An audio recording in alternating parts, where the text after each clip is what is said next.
The end did not arrive with the sound of clashing armies or the blaze of burning cities. It came quietly, almost imperceptibly, like a structure weakening from within long before it collapses. Empires that once commanded continents, shaped civilizations, and controlled the fate of millions did not always fall in battle. Some simply stopped holding together. Their power dissolved, their authority ignored, their systems abandoned, but no one understood what was coming next. Because when an empire dies without war, there is no single moment to point to. Only a slow unraveling that feels at first like nothing at all. At their height, these empires seemed eternal. Roads stretched across vast lands, connecting cities filled with trade, culture, and rigid order. Markets operated with precision, armies stood ready though rarely tested, and institutions functioned with a confidence built over generations. Life within these systems felt stable, predictable. Citizens trusted that the structure above them would endure, as it always had. The idea of collapse was not only unthinkable, it was invisible. Because the collapse did not begin with chaos, it began quietly, beneath the surface, where few cared to look. In the early stages, the signs were subtle. Administrative delays became more common. Decisions that once took days stretched into months. Corruption, once contained, began to seep into every level of governance. Officials no longer acted with unity, but with personal interest. The machinery of the empire still moved, but it no longer moved efficiently. And yet daily life continued. Markets opened. Laws were enforced, sometimes. People adapted, as they always do, but adaptation masked deterioration. By the time the signs became clear, it was already too late. Economies, once robust and interconnected, began to fragment. Trade routes became unreliable, not due to war, but neglect. Infrastructure decayed slowly, roads crumbled, ports weakened, communication faltered. The systems that held distant regions together weakened, and with them the sense of unity. Provinces grew distant, not just in geography, but in loyalty.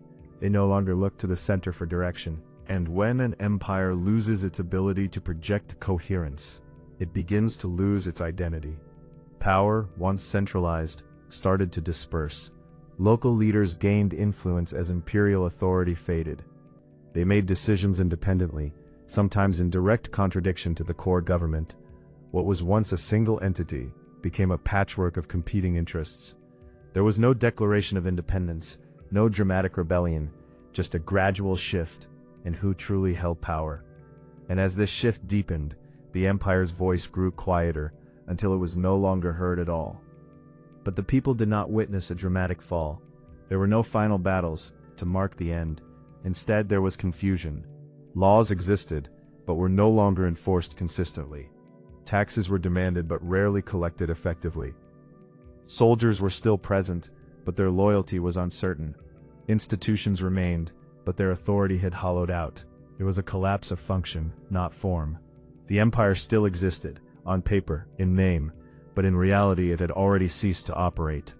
For those living through it, the experience was disorienting. Nothing ended in a single day. There was no clear moment when one could say, this is when it all fell apart. Instead, there was a growing awareness that things no longer worked as they once had. Security became uncertain, trust eroded, people relied less on the system, and more on themselves, their families, their immediate communities. Survival replaced stability. And the idea of a unified empire became something distant, almost abstract. Mistakes made long before the collapse now revealed their consequences. Overexpansion stretched resources too thin. Economic dependence on unstable systems created fragility. Political structures, once strong, had become rigid and unable to adapt.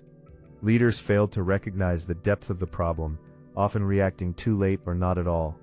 Because when collapse is gradual, it is easy to deny. Easy to believe that what is breaking can still be repaired. But systems do not always fail loudly. Sometimes, they simply stop functioning. In some cases, external pressures existed, but they were not decisive. There were no overwhelming invasions, no catastrophic defeats. Instead, external forces merely accelerated what was already happening internally.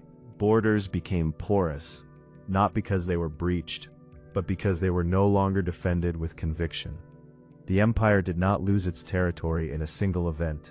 It lost it piece by piece, often without resistance, as control slipped away unnoticed. Generations later, historians would struggle to define the exact moment of collapse. Dates would be assigned, events highlighted, but none would fully capture the reality. Because these empires did not fall in the traditional sense. They dissolved, their structures eroded until nothing remained but fragments.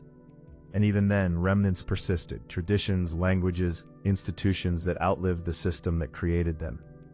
The end was not an explosion, it was a fading. What makes these collapses so unsettling is their familiarity. They reveal that strength does not guarantee permanence, and that decline does not always announce itself. Systems can appear stable long after they have begun to fail, and when the failure becomes visible, the process is often too advanced to reverse. The illusion of continuity masks the reality of decay, and by the time clarity emerges, the foundation is already gone. These stories are not defined by destruction, but by absence. The absence of decisive action, of awareness, of unity. Empires that fell without a final battle remind us that collapse is not always an event, it is a process. A slow, silent transformation that reshapes reality without a single defining moment. And perhaps that is what makes it most dangerous. Because what ends without noise is often what no one sees coming. In the end, there is no battlefield to remember, no final stand to commemorate. Only the quiet understanding that something immense once existed, and then gradually it didn't. The empire did not fall in a moment of fire and steel. It slipped away, unnoticed by those within it, until it was gone. And by the time history turned back to look, there was nothing left to witness but the silence it left behind.